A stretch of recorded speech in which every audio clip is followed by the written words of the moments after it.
नमस्कार दोस्तों, study time में आपका स्वागत है। मैं आपके लिए लाया हूं मध्य प्रदेश लोक सेवा आयोग में पूछे गए प्रश्न, और ये प्रश्न आगामी किसी भी परीक्षा में पूछे जा सकते हैं।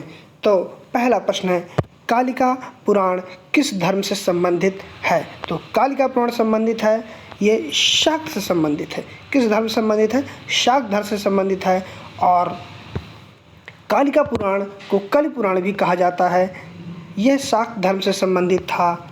ऐसा माना जाता है कि कलिक पुराण का संकलन असम क्षेत्र में हुआ है। इसमें मार्कंडेय का भी उल्लेख मिलता है। कलिक पुराण का संबंध शक्ति आराधना से है। बढ़ते हैं अगले प्रश्न की तरफ। अगला प्रश्न है हमारा, प्राचीन काल में किस वर्ण को सार्थवाय भी कहा जाता है? तो प्राचीन काल में किसे कहा जाता था? तो ब्राह्मण, क्षत्रिय, वैश्य, शूद्र। तो इसका सही उत्तर है ऑप्शन सी, वैश्य। वैश्य को सार्थवाय कहा जाता है। अब थोड़ी से इसका डिस्क्रिप्शन देख लेते हैं। डिस्क्रिप्शन में है, प्राचीन काल में वैश्य वर्ण मुख्य रूप से कृषि कार्य एवं व्यापार से जुड़ा हुआ था। ठीक है, किससे जुड़ा हुआ था? वैश्य कृषि कार्य एवं व्यापार से। यह व्यापारिक कर्मों का प्रधान होता था, जिसे क्या कहा जाता था? सार्थवाय कहा जाता था। अगला प्रश्न देखते हैं, शुंगों के पूर्वज मूलतः किस स्थान से थे? तो शुंगों के जो पूर्वज थे वह थे उज्जैन से। कहाँ से थे? उज्जैन से थे। अब देखते हैं शुंग वंश की जो स्थापना है वो कब हुई थी? 185 ईस्वी पूर्व में हुई थी। 185 ईसा पूर्व में हुई थी। ठीक है, और मौर्य सेनापति शुंग ने इसे अंतिम मौर्य शासक बृहदत्त किसकी हत्या करके? बृहदत्त की हत्या करके शुंग वंश की नींव डाली थी। ठीक है ना। और जो शुंग वंश है, इस वंश की उत्पत्ति के बारे में कोई निश्चित जानकारी तो नहीं मिलती, लेकिन ये उज्जैन प्रदेश के थे। अब थोड़ी से जान लेते हैं शुंग वंश के बारे में। शुंग वंश के बारे में जानते हैं कि शुंग वंश जो इसका अस्तित्व कब से कब तक था? तो 185 ईसा पूर्व से 173 ईसा पूर्व तक था। ठीक है, 185 ईसा पूर्व से 73 ईसा पूर्व तक शुंग वंश का अस्तित्व था। जो पुष्यमित्र शुंग था, इसने मगध पर शुंग वंश की नींव डाली थी। मगध पर जो ब्राह्मण जाति का था, यह बहुत ही महत्वपूर्ण है कि यह ब्राह्मण जाति का था। शुंग ने अपने पुष्यमित्र शुंग ने अपनी राजधानी कहाँ बनाई थी? यह अपनी राजधानी बनाई थी विदिशा में। कहाँ इसने बनाई थी? विदिशा में। और भरत स्तूप का निर्माण पुष्यमित्र शुंग ने ही कराया था। पुष्यमित्र शुंग, यह बहुत ही परीक्षाओं में कई बार पूछा जाता है कि पुष्यमित्र शुंग ने 2 बार अश्वमेध यज्ञ करवाए थे। और ये किसकी सहायता से कराया था? तो यह योग गुरु पतंजलि, जो योग के प्रणेता हैं, उन्होंने अश्वमेध यज्ञ कराया था। शुंग वंश का जो अंतिम शासक था वह था देवभूति। ये अक्सर परीक्षाओं में पूछा जाता है कि शुंग वंश का अंतिम शासक कौन था? तो इसका सही उत्तर था देवभूति। ठीक है, अगला प्रश्न हमारा कि शेर शाह का उत्तराधिकारी कौन था? तो जो शेर शाह का उत्तराधिकारी कौन था, देखते हैं। शुजास, इस्लाम, फिरोज, मोहम्मद शाह, आदिल। तो इसका सही उत्तर हो जाएगा इस्लाम शाह। इस्लाम शाह जो था वो शेर शाह का उत्तराधिकारी था। शेर शाह द्वितीय अफगान राज्य का संस्थापक था। अब ये क्या लिखा इसमें? द्वितीय अफगान राज्य।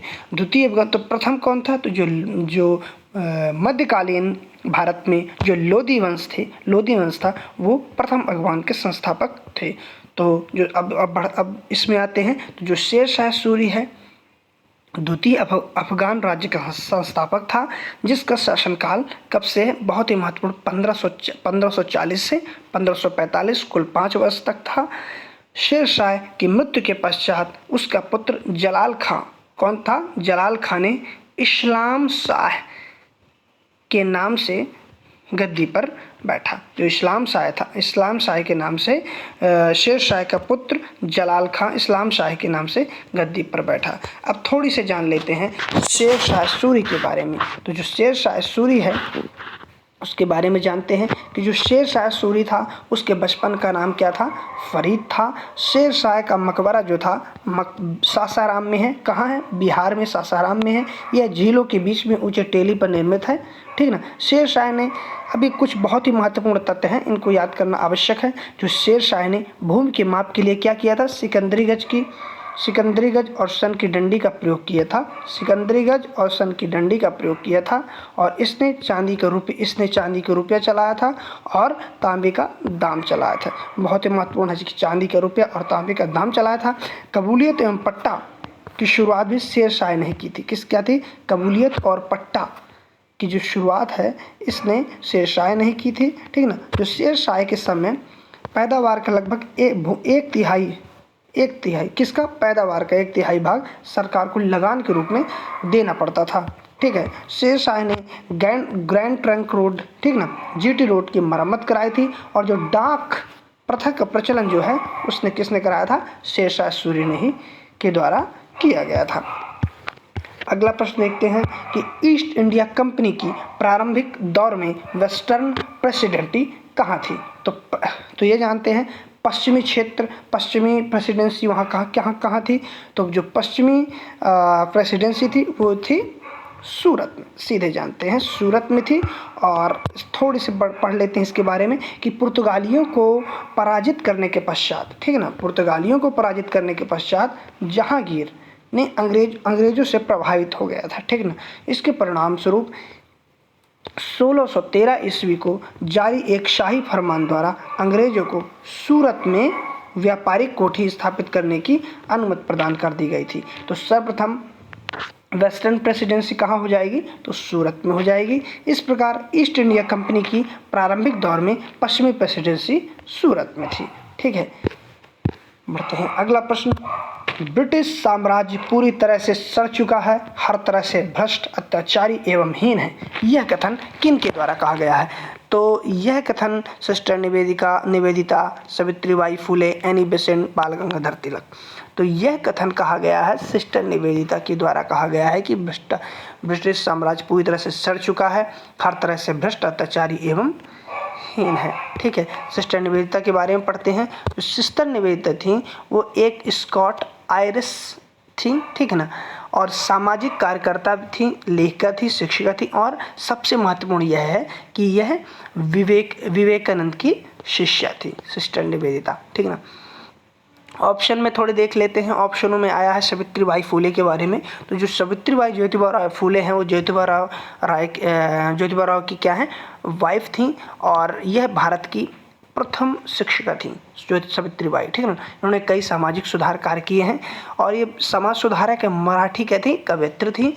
इन्होंने 1852 में, बहुत ही महत्वपूर्ण है कि 1852 में इन्होंने बालिकाओं के लिए एक विद्यालय की स्थापना कराई थी। किसकी कराई थी? विद्यालय की स्थापना कराई थी। अगला देखते हैं कि भारत छोड़ो, ये आंदोलन गलत हो गया है, कि भारत छोड़ो का नारा किसने दिया था?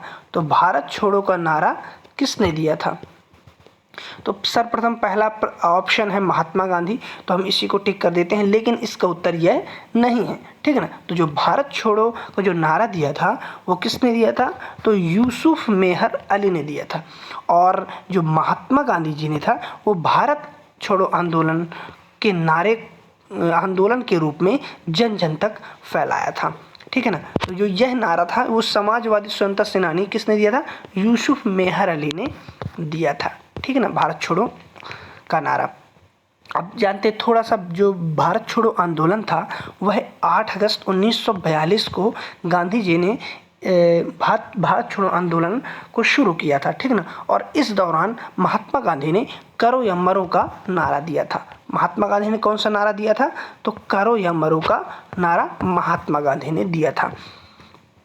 ठीक है ना। तो जो भारत छोड़ो आंदोलन का सर्वप्रथम जो नारा जिन्होंने दिया था तो वो कौन थे? वो यूसुफ मेहर अली थे। ठीक है ना। अब ऑप्शन में एक अरुणा आसफ अली जी हैं, ये भी भारत छोड़ो आंदोलन से ही संबंधित है।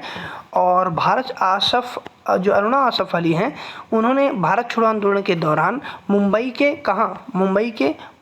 के ग्वालियर मैदान में कांग्रेस का झंडा फहराया था। ठीक है। तो अरुण आसिफ अली ने का ये योगदान है भारत छोड़ो आंदोलन में। अगला प्रश्न है हमारा कि प्लान्ड इकोनॉमी फॉर इंडिया पुस्तक के लेखक कौन है? तो ये बहुत ही चर्चित पुस्तक है और इसके लेखक है M Visvesvaraya. Planned economy for India पुस्तक प्रसिद्ध भारतीय इंजीनियर एवं राजनीतिक एम विश्वेश्वरैया द्वारा लिखी गई थी। ठीक है ना, ये एम विश्वेश्वरैया क्या थे? प्रसिद्ध इंजीनियर और राजनीतिज्ञ भी थे। ठीक है ना, जो प्लान्ड इकोनॉमी फॉर इंडिया की जो पुस्तक है वो कब रिलीज हुई थी, कब पब्लिश हुई थी तो ये 1936 में हुई थी। और एम विश्वेश्वरैया को ही के स्मृति में 15 दिसंबर को, क्योंकि ये प्रख्यात इंजीनियर थे, अभियंता थे, तो इनकी याद 15 दिसंबर को इंजीनियर्स डे या अभियंता दिवस मनाया जाता है। ऑप्शन में था पट्टाभी सीतारामैया। तो जो पट्टाभी सीतारामैया है वो उच्च कोटि के लेखक एवं मध्य प्रदेश के प्रथम राज्यपाल थे। ठीक है, अगला प्रश्न देखते हैं। ये मध्य प्रदेश का स्पेशल प्रश्न है कि किस नरसंहार को मध्य प्रदेश का जलियांवाला बाग हत्याकांड कहा जाता है? तो यह है चरण पादुका नरसंहार। इसे मध्य प्रदेश का जलियांवाला बाग हत्याकांड कहा जाता है। मध्य प्रदेश में चरण पादुका नरसंहार को मध्य प्रदेश का जलियांवाला बाग हत्याकांड कहा जाता है और यह मध्य प्रदेश के कहाँ है? छतरपुर जिले में है। और यह कब घटित हुआ था? तो यह घटित हुआ था 1930 में। अगला प्रश्न है कि भारत की सबसे लंबी नदी कौन सी है? तो इसमें सबसे प्रश्न को हमको अच्छे से देखना है कि ये भारत की पूछ रहा है, क्योंकि ब्रह्मपुत्र अंतर्राष्ट्रीय नदी है और सिंधु अंतर्राष्ट्रीय नदी है। अब इन दोनों में बसता है तो हमको सीधे उत्तर लगा देना है गंगा। ठीक है ना, तो जो गंगा है भारत की सबसे बड़ी नदी है भारत की। और इसकी लंबाई कितनी है? तो इसकी लंबाई है 2510 किलोमीटर। और ये जो गंगा नदी है वो हिमालय में गंगोत्री से निकलती है और बंगाल की खाड़ी में अपना जल गिराती है। यह नदी भारत का सबसे बड़ा अपवाह तंत्र बनाती है। ठीक है ना, अब अन्य जो नदियाँ ऑप्शन में दी गई थी उसको देख लेते हैं। तो जो ब्रह्मपुत्र नदी है उसकी लंबाई कितनी है? 2900 किलोमीटर। यह भारत की ही नहीं, ये अंतर्राष्ट्रीय नदी है, इसलिए इसको इस प्रश्न का सही उत्तर नहीं माना जा रहा। ठीक है ना, और जो दूसरी सबसे बड़ी नदी है भारत की वो गोदावरी है, जिसकी लंबाई कितना है बहुत हमको याद रखना है, ये बहुत ही महत्वपूर्ण है। तो जो गोदावरी की लंबाई कितनी है? तो 1465 किलोमीटर है। ठीक है ना, और जो सिंधु नदी है, सिंधु नदी की लंबाई कितनी है? तो 2880 किलोमीटर। ठीक है ना, और ब्रह्मपुत्र सिंधु नदी जो है वो अंतर्राष्ट्रीय नदियां हैं। ठीक है ना, अब अगला प्रश्न है और अंतिम प्रश्न है कि भारत की दक्षिणतम पर्वत श्रेणी है? तो नीलगिरी, अन्नामलाई, कार्डमम, नल्ला मलाई। ठीक है ना, तो इसका सही उत्तर हो जाएगा हमारा कार्डमम। इसका सही उत्तर क्या है? कार्डमम है। और कार्डमम को क्या कहा जाता है? इलायची भी कहा जाता है। ठीक है ना, और यह कहाँ स्थित है? तो यह केरल में स्थित है। नीलगिरी पर्वत श्रृंखला में अन्नामलाई पर्वत श्रृंखला स्थित है। कौन सी? नीलगिरी में ही अन्नामलाई पर्वत श्रृंखला स्थित है। और अन्नामलाई में अनाईमुडी पर्वत चोटी दक्षिण भारत की सबसे ऊंची चोटी है। जो अन्नामलाई में जो अनाईमुडी है, ठीक है ना, अनाईमुडी पर्वत चोटी दक्षिण भारत की सबसे ऊंची चोटी है। यह भी केरल में ही स्थित है, जिसकी ऊंचाई कितनी है? तो 2695। हमको यह बात ध्यान रखना चाहिए कि जो पर्वत श्रेणियों की ऊंचाई नहीं देखी जाती, पर्वत चोटियों की ऊंचाई देखी जाती है। क्योंकि जैसे ये पूरा एक हो गया, इसे पूरे को एक क्या कहा जाता है? पर्वत श्रेणी कहा जाता है। लेकिन किसी एक विशेष टीले ऊंचे क्षेत्र को क्या कहा जाता है? चोटी कहा जाता है। तो जो अन्नामलाई पूरा हो गया, क्षेत्र हो गया, तो इस क्षेत्र में कोई एक चोटी है, अनाईमुडी पर्वत चोटी। तो अनाईमुडी जो है जिसकी ऊंचाई क्या है? 2695। ये दक्षिण भारत की सबसे ऊंची चोटी है। तब तक के लिए